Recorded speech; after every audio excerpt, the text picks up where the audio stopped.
É bom que se entenda que todas as coisas que envolvem a nossa espiritualidade têm por trás de si uma teologia. Essa teologia não é a mera ciência em si, mas a teologia diz respeito àquele conteúdo que absorve Deus em tudo que nós fazemos. Em tudo que nós fazemos. Então, é importante vermos essa relação que é fundamental para todas as pessoas. Abram suas revistas.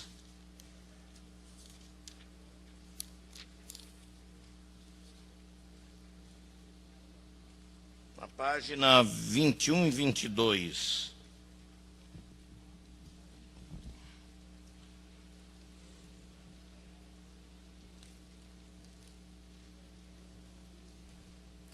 Páginas 21 e 22. Nós estamos trazendo para os irmãos aqui uma matéria que envolve o resgate da pregação bíblica. O resgate da pregação bíblica. E a nossa grande preocupação neste assunto, irmãos, é exatamente pelo fato de que hoje, numa Assembleia de Deus amadurecida, centenária, haja nesse contexto atual, haja desvios doutrinários, desvios da pregação bíblica genuína. E a grande preocupação hoje nossa é exatamente despertar a consciência dos pregadores para que voltem para a Bíblia. Voltem para a Bíblia. Valorizem esse aspecto. Ontem nós falamos do resgate da história da pregação bíblica no Antigo Testamento, no Novo Testamento, depois através dos pais da igreja, e a pregação no tempo da reforma, e a pregação nos tempos atuais, no tempo atual. Hoje eu quero começar rapidamente considerando sobre o perfil bíblico de pregador que está lá na final da página 22. Não vou me prender muito a esses aspectos, porque são, na verdade, definições que nós trazemos, especialmente da língua grega, para ilustrar bem o papel e esse perfil de pregador que nós temos aqui. E aparecem de uma forma toda especial para entendermos esta questão.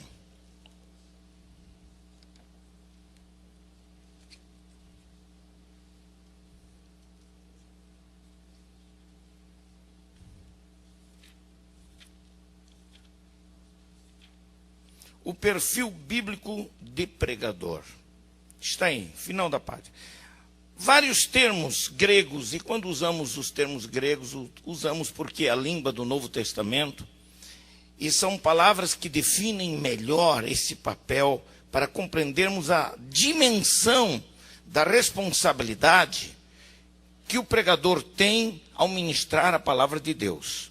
Por isso que a gente utiliza de certos termos linguísticos da Bíblia para ilustrar essa verdade. A primeira coisa que a gente precisa entender é que quando usamos a palavra perfil, é uma palavra que pode ser definida como o conjunto, o perfil de alguém diz respeito ao conjunto de traços psicológicos ou habilidades que tornam, no caso do pregador, apto para a responsabilidade de pregar a palavra de Deus. Em outras palavras, um pregador autêntico tem um perfil definido de pregador, ou pelo menos precisa ter um perfil definido. Todos os traços psicológicos, suas habilidades intelectuais e pessoais na ministração da palavra são manifestos neste perfil. Conhece-se um pregador bastando olhar para ele, quando ele é de fato um pregador que tem um perfil. Que tem um perfil. Esse perfil diz respeito a uma série de coisas. Quando falamos de traços psicológicos, dizemos de todas aquelas manifestações naturais ou trabalhadas ao longo da vida de uma pessoa, em que ela vai ser identificada exatamente por aquele traço. Ser identificado por aquele perfil, por aquela forma de ser. E as várias palavras gregas aqui ilustram mais ou menos esse perfil. Começa aí com a palavra kerix ou kerux, que dá o sentido de arauto, proclamador, mensageiro. Vários textos podem ser lidos, está aí na sua apostila. Não vamos nos prender muito a esses textos aqui agora, porque eu quero trazer alguns conceitos mais à frente sobre o trabalho do pregador. Mas quem é o kerux? Esse perfil diz respeito àquele que proclama, aquele que se constitui num mensageiro da voz de Deus. E a maioria dos pregadores hoje estão dentro desta categoria ou dentro deste perfil. Dentro deste perfil. Na verdade, é o perfil que mais aparece, a forma que mais aparece no seio da igreja são de pregadores com características de proclamadores, que envolvem os traços característicos e psicológicos de sua personalidade, de seu caráter, de sua forma de ser. De sua forma de ser. Vários textos podem mostrar mais ou menos isso aí. O caso, por exemplo, de 1 Timóteo 2,7. Vamos só ler pelo menos um versículo só para facilitar e justificar esta apresentação aqui. Vejamos. Abra sua Bíblia. 1 Timóteo. 1 Timóteo, quem prega, nunca deve dizer primeiro, mas primeira a Timóteo, porque se refere de carta ou epístola. Então, ela está no feminino. Um livro é 1 Crônicas, 1 Samuel. E eu vejo de vez em quando alguns que se descuidam um pouquinho, né? Aí, na hora de anunciar, e uma das coisas muito boas, eu vou falar aqui na frente já já, é o cuidado que o pregador deve ter com a sua linguagem. Ele tem que aprimorar a sua capacidade de falar corretamente. E falar corretamente não é falar difícil, como dizem por aí. Falar com uma linguagem super apurada, que faça igual fazia um determinado pregador. Ele gostava muito de pregar e usar termos completamente desconhecidos do seu auditório. E quando ele pregava, todo mundo ouvia, mas não entendia o que ele estava falando. E ao mesmo tempo ele gostava de ver que as pessoas lá, assentadas, faziam assim. Uma tremenda admiração por aquele pregador que era um bamba em falar palavras difíceis. E ele era tão bom, pastor, mas tão bom, que de vez em quando ele criava umas palavras por conta própria. E uma certa feita ele pregou um sermão, e quando terminou ele ficou cumprimentando as pessoas, e as pessoas, muito bem, pastor, gostei da sua prédica, gostei do seu sermão, gostei do seu discurso, muito bom, parabéns, o senhor é uma inteligência tremenda.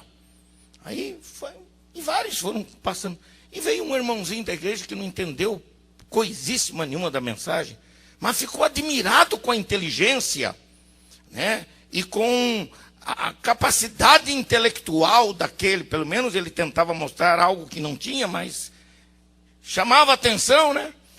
E aí o irmãozinho disse, pastor, eu gostei demais do seu sermão, Meu Deus, que inteligência! Que capacidade! Tantas palavras. Existe uma palavrinha que o senhor disse lá, essa eu não entendi mesmo. Não entendi mesmo. Qual foi a palavra, irmão? Circuncisfláutico. Irmão. Eu disse essa palavra? Disse, irmão. Irmão, o Espírito Santo põe cada palavra na boca da gente. Que nem ele sabia do que se tratava. Então, quem prega,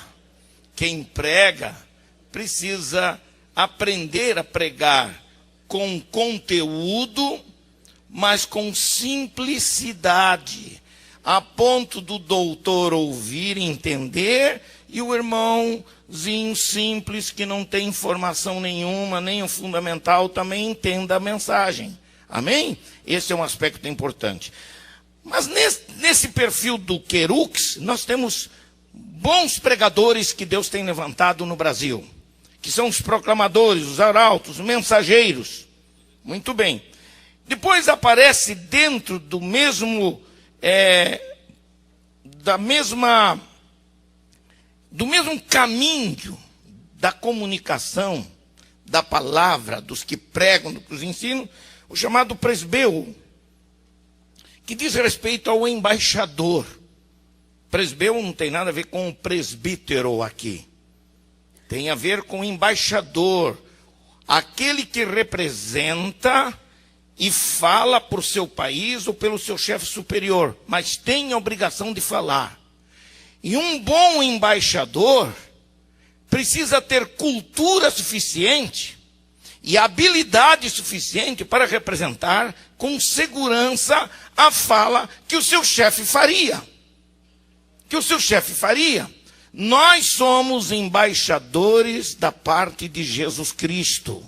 Então precisamos conhecer aquilo que temos que falar, aquilo que representamos. A mensagem não pode ser outra. Eu me lembro de algum tempo atrás, nós tivemos um embaixador aí que teve que voltar para o Brasil, porque representou mal o seu chefe. Ele se achou com direito de ter ideias próprias, independente das ideias do seu chefe, do seu país, e com isso ele criou um conflito político, uma dificuldade política, que não pode acontecer. No campo espiritual, nós pertencemos ao reino de Deus e somos súditos do reino de Deus. Nós representamos o nosso Rei Jesus. Então a nossa fala precisa ser a fala que Jesus quer que nós falemos. A nossa comunicação precisa ser uma comunicação inteligente, habilidosa, para persuadir o outro lado acerca da mensagem que temos que pregar. Esse é o papel de um embaixador. O embaixador não diz o que quer, não fala o que quer. Ele precisa ter bom senso, ele precisa ter domínio da comunicação. Ele precisa se habilitar culturalmente para representar o seu chefe. Esse é o papel do presbeu. Muito bem, vários textos poderiam ser lidos aqui, vamos à frente. Depois aparece um outro muito interessante. Está ligado diretamente ao perfil de um pregador, a sua capacidade de juntar material, de obter um bom conteúdo. Para obter um bom conteúdo, tem que se pagar um preço. Tem que correr atrás. Vocês podem notar, quando vocês percebem algum pregador ou ensinador que demonstra conhecimento, pode esperar que este pregador ou ensinador tem uma boa dispensa, tem um bom conteúdo, é alguém que estuda, é alguém que está rodeado de bons livros, é alguém que se prepara para fazer jus àquele trabalho, aquele ministério que ele tem de fazer. Então é a palavra oikonomos. E a palavra oikonomos está aí na sua apostila também, que refere-se a quê? Refere-se ao mordomo, ao despenseiro, ou seja, o que administra os bens de outrem. O pregador é um despenseiro dos mistérios de Deus. Amém, irmãos? 1 Coríntios 4:2. 1 Coríntios 4:2 mostra exatamente isto. Onde diz assim, 1 e 2, que os homens nos considerem como ministros de Cristo e despenseiros dos mistérios de Deus. Além disso, requer-se nos despenseiros que cada um se ache fiel. Há uma relação muito forte dentro da teologia pastoral, que poderíamos explorar aqui se quiséssemos, mas o objetivo desse estudo não é exatamente isso aí. Ou seja, ser fiel ao conteúdo que você recebe para cuidar. Se Deus dispensa para você a riqueza dos seus mistérios, e deixa-me dizer aqui, mistérios revelados. Eu não gosto muito de uns hinos que andam cantando por aí, pastor. Eu posso até estar errado. Mistério, mistério, mistério, porque é mistério para cá, mistério para lá. Estava pregando uma determinada convenção e o irmão ficou empolgado com a palavra e fazia assim, meu Deus, mistério, mistério, mistério. Eu disse, então, meu irmão, eu não estou sendo compreendido. Não estou sendo compreendido. Não há mistério nesse livro. Está difícil dizer amém? Não há. Não há mistério. Bíblia é revelação. E é revelação plena, total. Tudo que você precisa conhecer acerca do projeto de Deus para a vida da humanidade, para a salvação da humanidade, está revelado, é revelação. Os seus escritos foram inspirados pelo Espírito Santo, por isso a nossa crença envolve revelação plena, nossa crença na revelação plena da palavra de Deus. Nós cremos na inspiração plena da Bíblia que diz respeito ao registro dessa revelação. Não há mistério aqui. Não há mistério aqui. Aquilo que é obscuro para mim não o é para o irmão. Porque particularmente o Senhor foca a luz, lança a luz para compreender através dos olhos do nosso entendimento. Entendermos aquilo que está lá. O que pode ser mistério, na verdade, não é mistério. Se alguma palavra na Bíblia às vezes se constitui no mistério para minha mente limitada, então eu vou orar, eu vou estudar, eu vou pesquisar, eu vou pedir ao Senhor que me mostre, que me revele. Ele não vai dar uma nova revelação. Ele vai simplesmente jorrar luz para você compreender aquilo que já está revelado. Amém, irmãos? Esse é um cuidado e uma correção que nós temos que fazer na nossa forma de crer. Nós temos uma tendência no meio pentecostal de assimilarmos essas novidades assim místicas, exageradas, que existem por aí, e aí transformamos o nosso cristianismo numa coisa assim do outro mundo. É bom entendermos que o nosso cristianismo é um cristianismo, acima de tudo, humano, em que as coisas são compreendidas, porque a palavra de Deus é revelação. E um pregador é o quê? É um oikonomos. Um pregador, um ensinador, é um oikonomos. É um despenseiro. É alguém que cuida. Eu sei que tem muita gente aqui que estuda bastante, que tem uma boa biblioteca. Eu gosto, eu tenho uma, modéstia à parte, eu tenho uma boa biblioteca. Quem for na minha casa vai encontrar lá mais de 15 mil livros.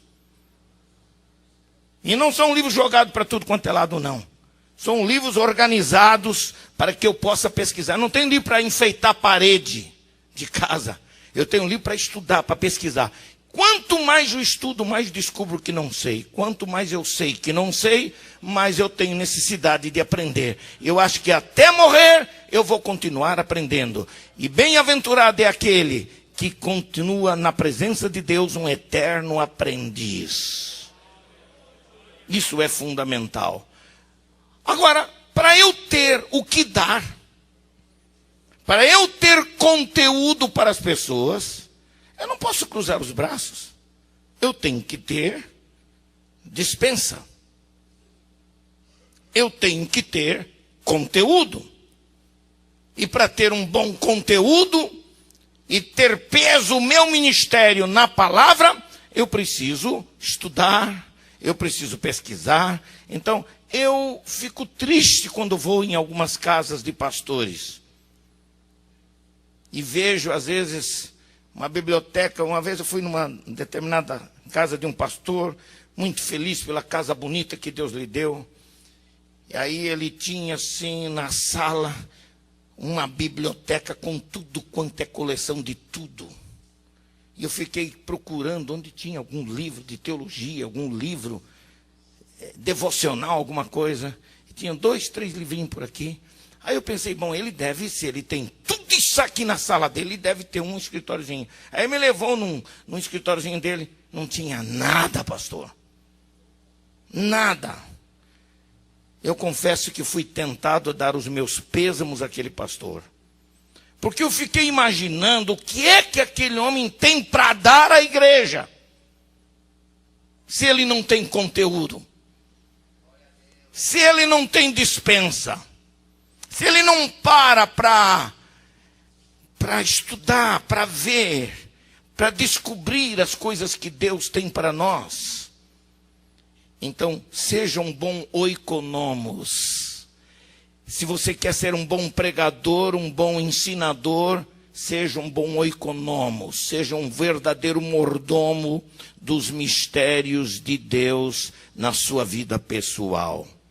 Outra palavra que aparece é a palavra evangelizo, euangelizo, ou euangeliste, que diz respeito ao papel do evangelista, aquele que leva as boas novas do evangelho.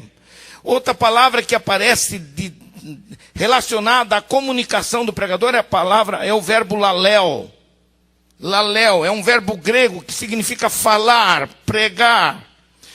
Existe uma outra palavra para aqueles que falam, e principalmente para os que ensinam, que é a palavra didáscalos. E didáscalos diz respeito ao ensinador, a um mestre, aquele que ensina.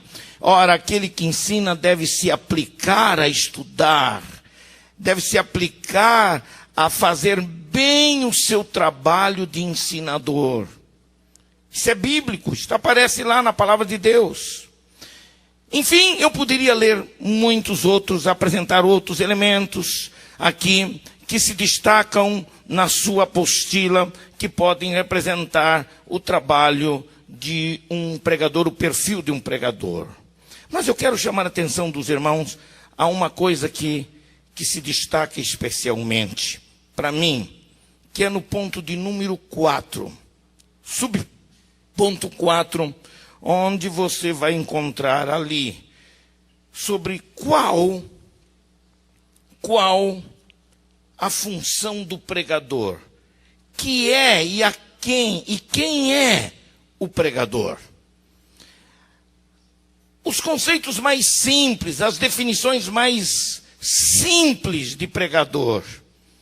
Eu pelo menos tentei colocar algumas que eu considero importantes. Que é um pregador do ponto de vista cristão. Que é um pregador do ponto de vista cristão. Logo, é o pontinho de número 2, irmãos. Na verdade, eu falei 4, mas é 2 que aparecem lá. Primeiro, 4 princípios elementares da pregação, que eu passei por cima. E nós vamos aqui ao ponto 2, conotações da função de pregador. Que é um pregador? Pregador, como é que está escrito aí? Vamos ler todos juntos, por favor, na apostila. Letra A, vamos lá, irmãos, todos juntos. Pregador é alguém que recebe a mensagem de Deus via Bíblia e a entrega aos homens. Essa é a definição mais simples e objetiva de um pregador cristão.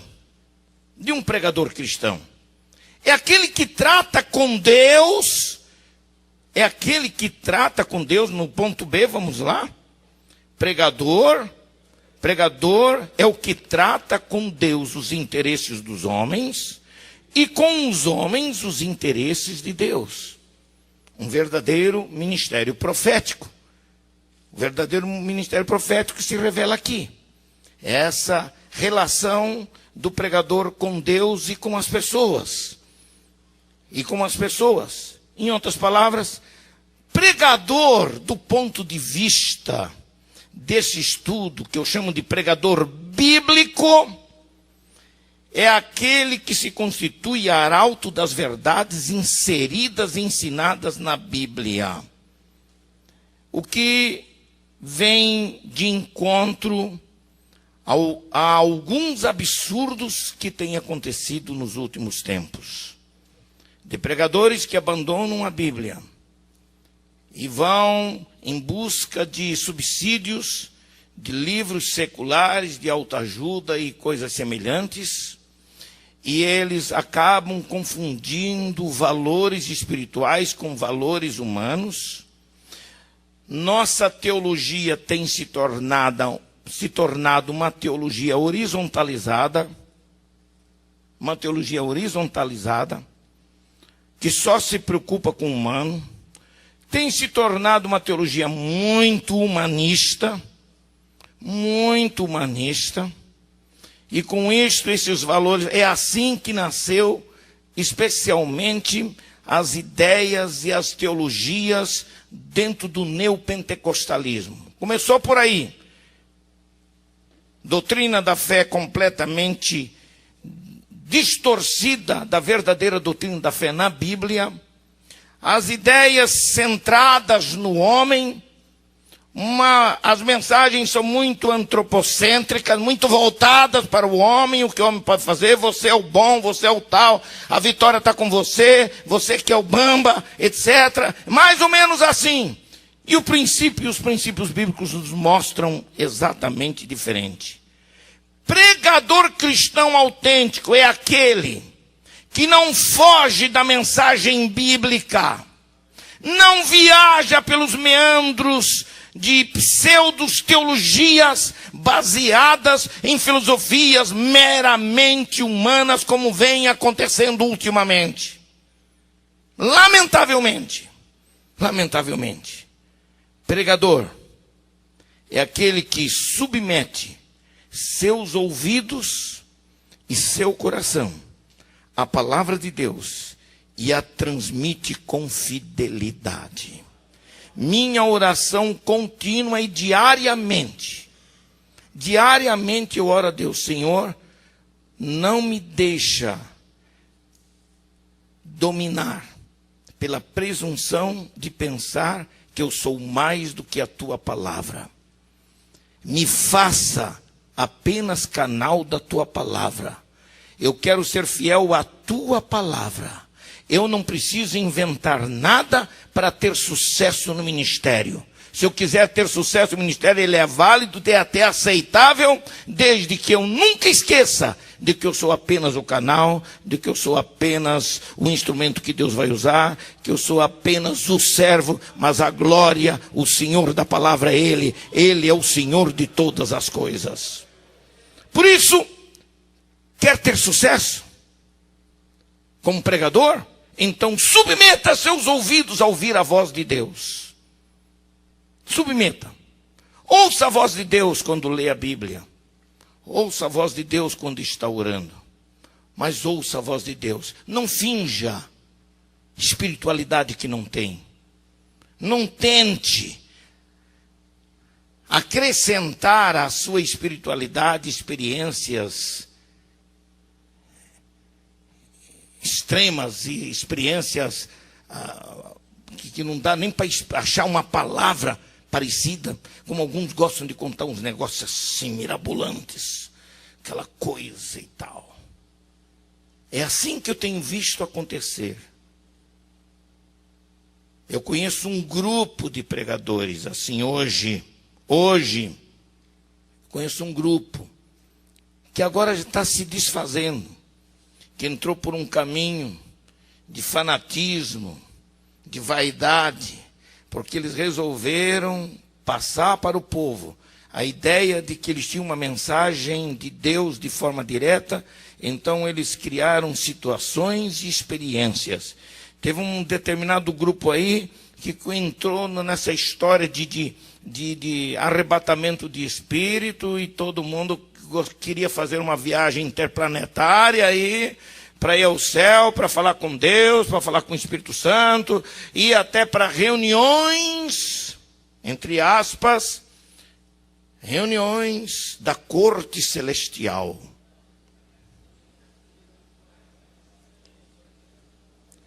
Me desculpem, a burrice era tão grande desses camaradas, me desculpe a franqueza, a burrice deles é tão grande acerca de teologia, que eles criaram doutrinas inexistentes, ou eles trouxeram doutrinas falsas ainda, lá do tempo, antes da Idade Média, como por exemplo triteísmo. O camarada disse que foi ao céu, chegou no céu, ele foi convidado para ir a uma reunião da corte celestial. E quando ele chegou na reunião da corte celestial, ele viu o Pai, ele viu o Filho, ele viu o Espírito Santo. E o Pai estava dando uma bronca no Filho. E o Filho estava dando uma bronca no Espírito Santo. O Pai cobrava do Filho que não estava dando conta do recado aqui com a sua igreja. E o Filho então foi para você é que é o responsável para cuidar da minha igreja lá na terra. O que é que nós vamos fazer para salvar a igreja? Aí o dito cujo brasileirinho de meia tigela, Deus que me perdoe, viu? Se apresenta: eis-me aqui.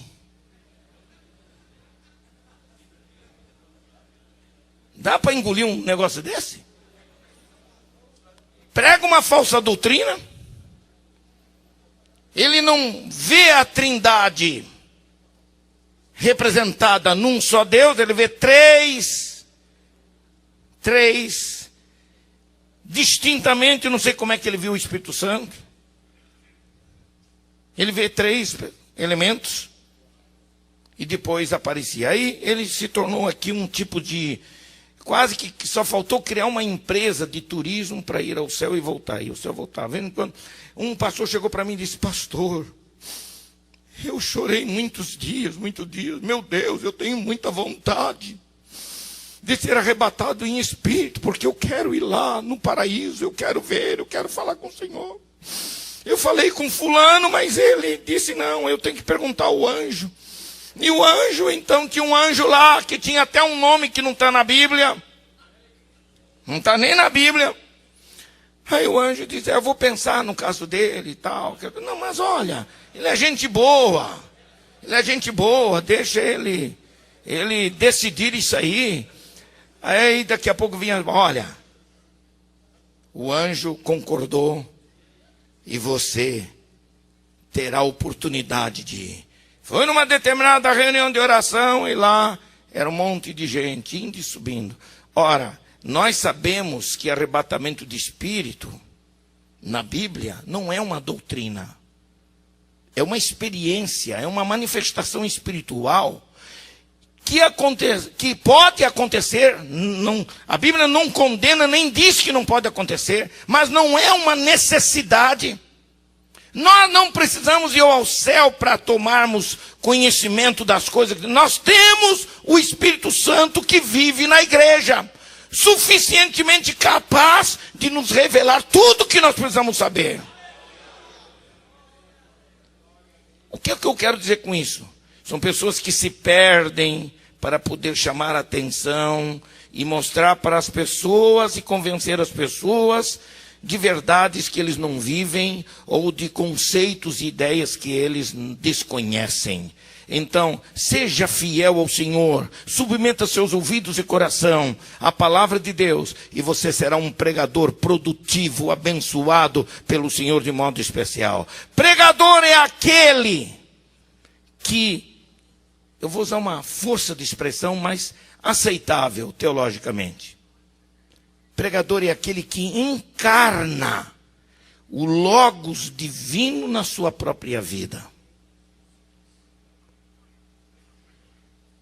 E transforma esta experiência de Cristo na sua vida na comunicação e revelação desse verbo de Deus, que é Jesus Cristo.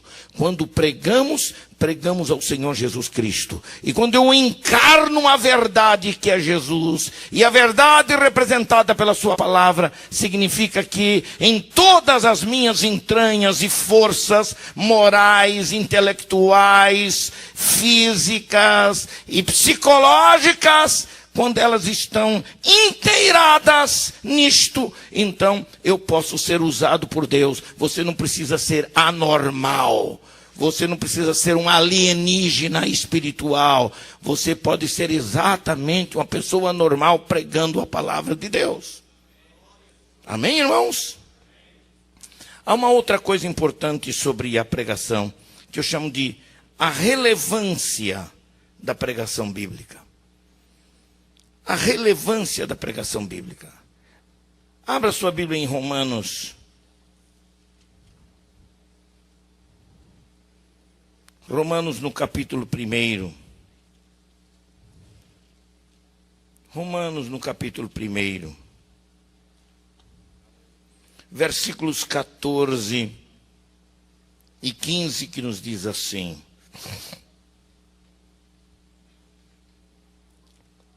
eu sou devedor, tanto a gregos como a bárbaros, tanto a sábios como a ignorantes. E assim, quanto está em mim, estou pronto para também vos anunciar o evangelho, a vós que estáis em Roma. O que a gente descobre e aprende nisso aqui? O apóstolo Paulo, nesse texto, ele nos mostra exatamente a importância, a relevância da pregação bíblica. Ele está dizendo em sua carta aos Romanos que ele se sentia devedor, tanto a gregos como a bárbaros, tanto a sábios como a ignorantes, e que ele estava pronto para anunciar o evangelho a todos. Esse sentimento que dominava o coração de Paulo era um sentimento típico de pregador do evangelho. Típico do pregador do evangelho. Aquele que é vocacionado para trabalhar, ou melhor, para pregar a palavra de Deus, deve dar o seu melhor em termos de preparação para a missão de pregar. Por isso, quem prega precisa ter conteúdo. Precisa saber o que vai pregar. Se ele se sentia preparado para falar tanto a gregos quanto a bárbaros, tanto a sábios como a ignorantes, é preciso estar preparado para enfrentar e ter uma comunicação capaz de ser entendida e absorvida por qualquer pessoa. Por qualquer pessoa. O pregador precisa se preparar. O pregador precisa sentir seus auditórios. Quando eu ensino homilética, eu tenho um livro de homilética que eu acho que a maioria dos irmãos já conhecem, que é o Pregador Eficaz. Esse livro procura ajudar tecnicamente aos pregadores novos, aos pregadores que querem aprender como preparar um sermão. E a gente sempre mostra nisso aí a importância de que o pregador saiba o que vai falar. Irmão, esse pentecostalismo barato e pobre, de pregadores que vêm para o púlpito, que fecham os olhos, esperam que ligue numa tomadinha lá no céu e ele começa a falar e vai acontecer, faz um grande barulho, mas não diz nada.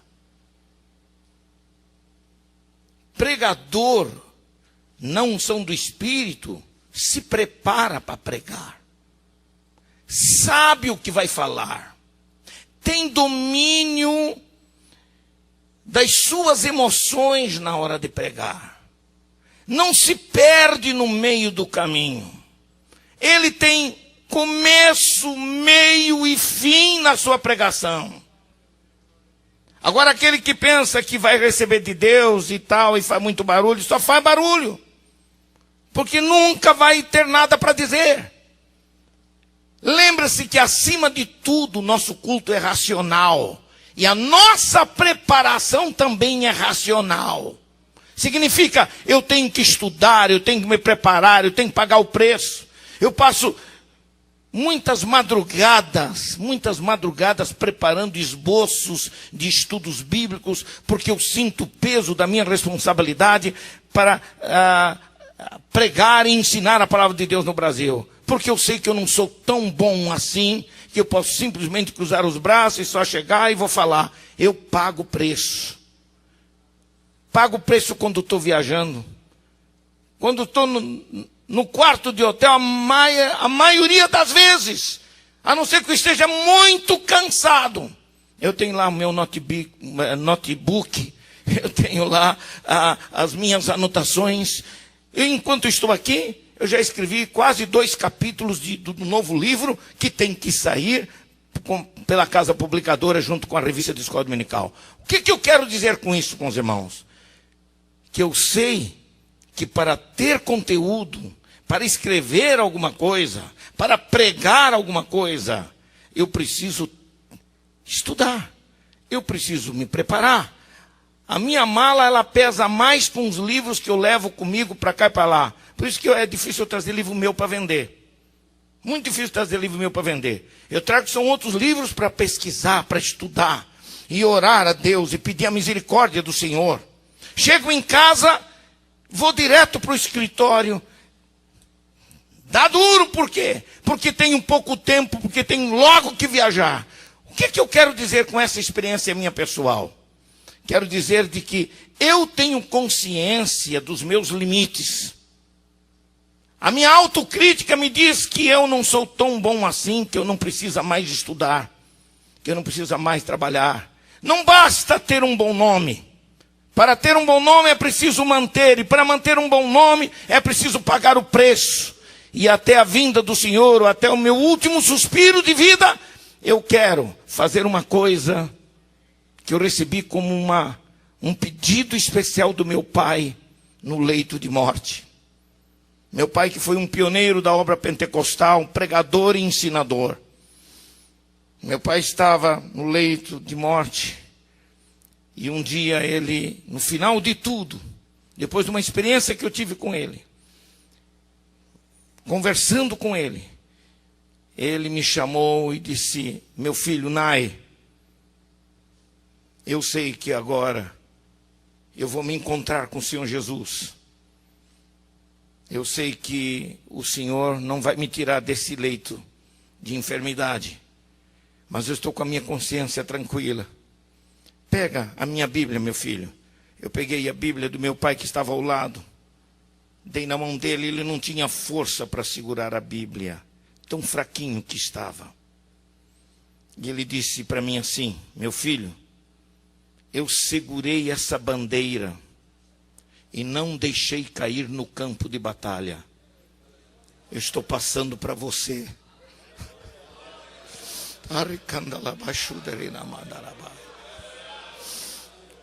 Tomei a mão do meu pai e a Bíblia da mão dele e disse: meu pai, vou me esforçar o máximo para ser fiel em segurar essa bandeira que é a palavra de Deus.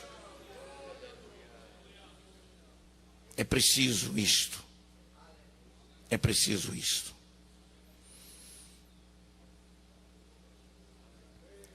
Paulo, na verdade, mostra que aquele que é vocacionado para pregar deve dar o seu melhor em termos de preparação para a missão de pregar. Atos 20.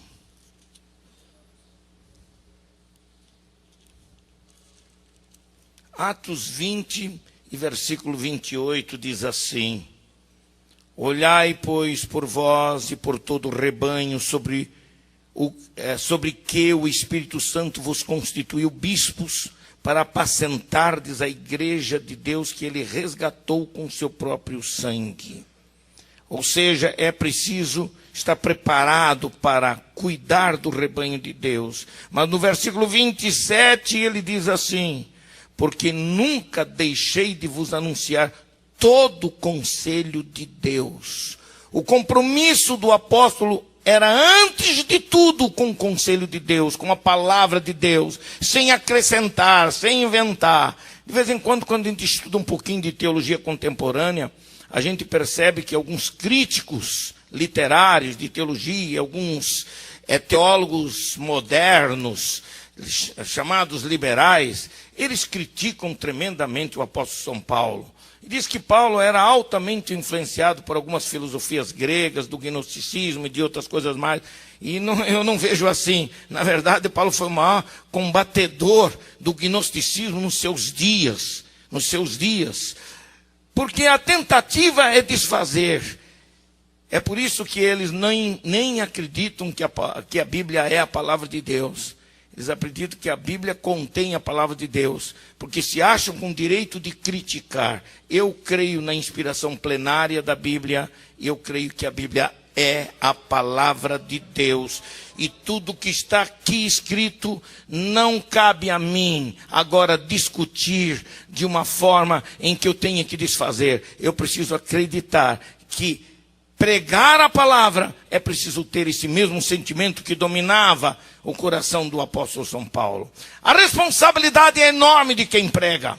Requer dessa geração de pregadores de nossos dias o compromisso de manejar. A palavra manejar aparece na língua grega como ortotomeu, que é cortar reto, cortar certinho. Quem maneja como quem usa uma espada de 2 gumes. Quem maneja com a palavra da verdade precisa estar habilitado para manejar. Habilitado para fazer a coisa correta. Para fazer a coisa correta.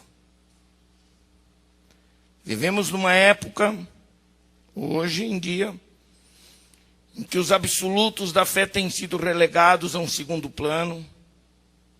A Bíblia tem se tornado para alguns pregadores apenas em desculpa para mensagens vazias, porque suas ideias geralmente são advindas de filosofias modernas, que influenciam tantos cristãos nos tempos atuais, o que entristece a gente tremendamente. E isto pode ser explicado melhor em Colossenses 2:8, quando Paulo diz assim, Colossenses 2:8 diz assim: tende cuidado, para que ninguém vos faça presa sua, por meio de filosofias e vãs sutilezas, segundo a tradição dos homens, segundo os rudimentos do mundo, e não segundo Cristo.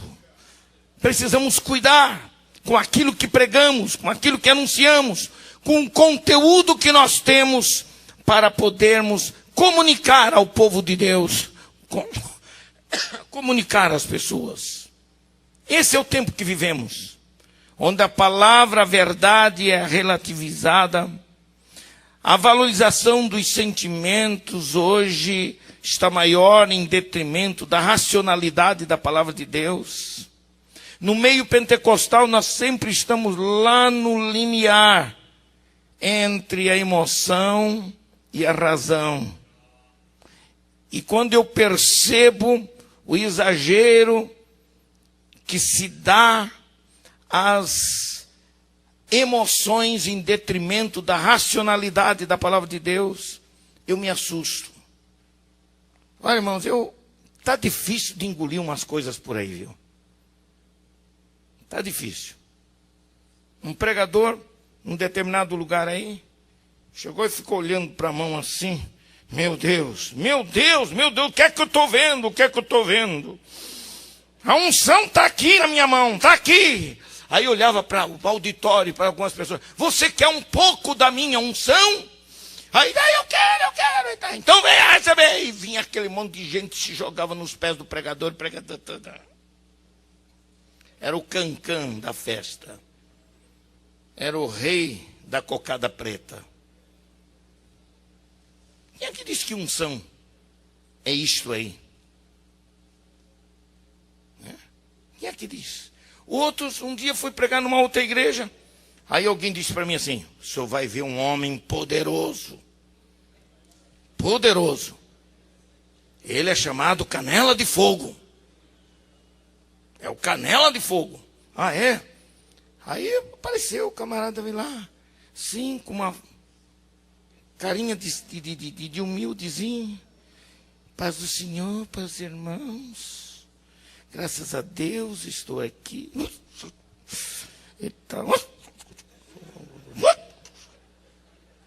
E daqui a pouco ele pula o púlpito assim e sai correndo. E um monte de gente, meu Deus! O povo só falta subir pelas paredes. Palhaçada. Isso é palhaçada. Isso é brincar com a inteligência das pessoas. Isso é desrespeito. Isso não é nem emoção. Isso é brincadeira de circo. E a igreja não é palanque de circo e nem púlpito. Se você tem a unção de Deus, se você tem a graça do Senhor, tenha domínio sobre aquilo que você vai fazer, para que a palavra produza o verdadeiro efeito para a glória do Senhor, não para a sua própria glória.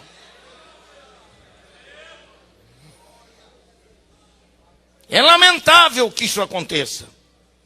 Essa valorização exagerada que se dá para a emoção. A pessoa se emociona.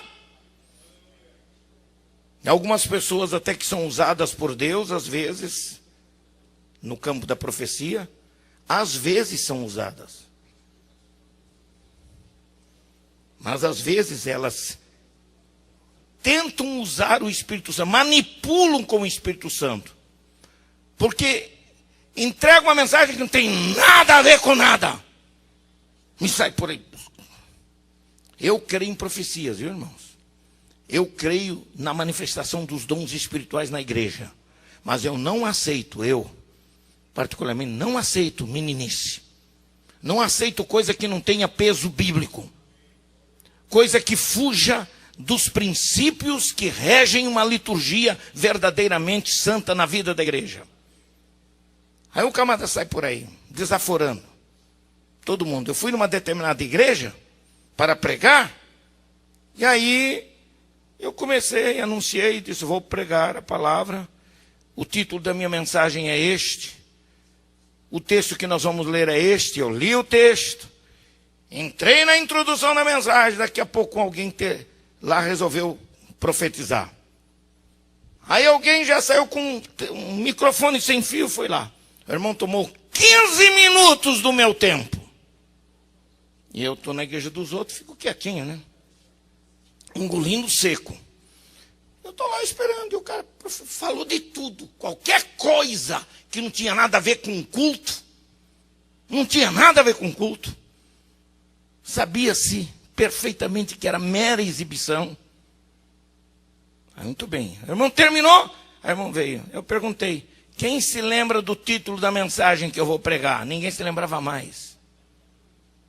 Vou anunciar de novo. Anunciei de novo a mensagem. Li o texto de novo. Comecei de novo. E daqui a pouco o irmão dizia: pá! Já saiu um irmão aqui correndo lá e tal. Porque naquela igreja havia um ensino errado. O ensino que tinha naquela igreja era o seguinte: o profeta falou, é Deus falando. Então para tudo. Músico para de tocar, pregador para de pregar. Aí tudo bem. Deixa eu confessar um pecadinho para vocês aqui. Fiquei na carne, pastor. Fiquei com raiva daquela situação.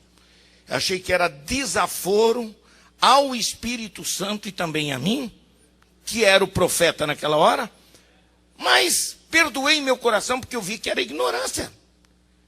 Acerca dos dons espirituais, não quero que sejais o quê? Ignorantes. Então eu perguntei ao pastor: pastor, o senhor quer que eu continue a pregar, ou eu, ou os profetas? Não, o senhor está. E dizia, então, o pastor me autorizou a pregar. Eu vou pregar e os profetas vão se calar. Depois que eu terminar de pregar, você pode profetizar à vontade. Foi a mesma coisa que eu tivesse aquela bomba de bombeiro assim. Esse pregador é carnal, esse pregador não é pentecostal, esse pregador não tem espiritualidade. Eu pouco estou me importando com isso. Porque a palavra de Deus tem que ser respeitada. Por quê? Porque havia um conceito errado, equivocado. Essas brincadeiras de mau gosto. No ministério da palavra não pode haver isto.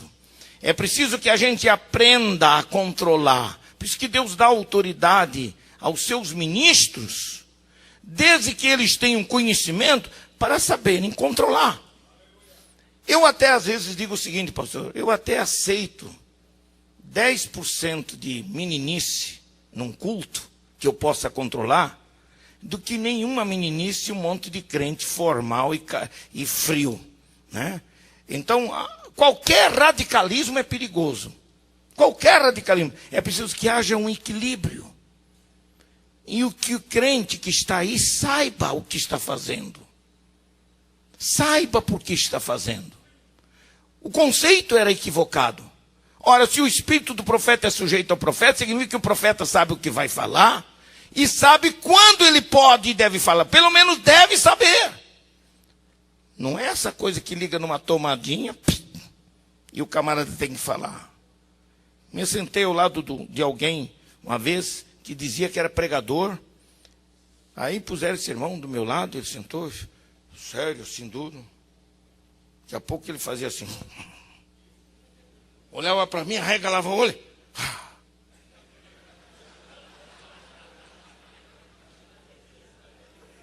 Aí eu me virei para ele, irmão, o senhor está passando mal?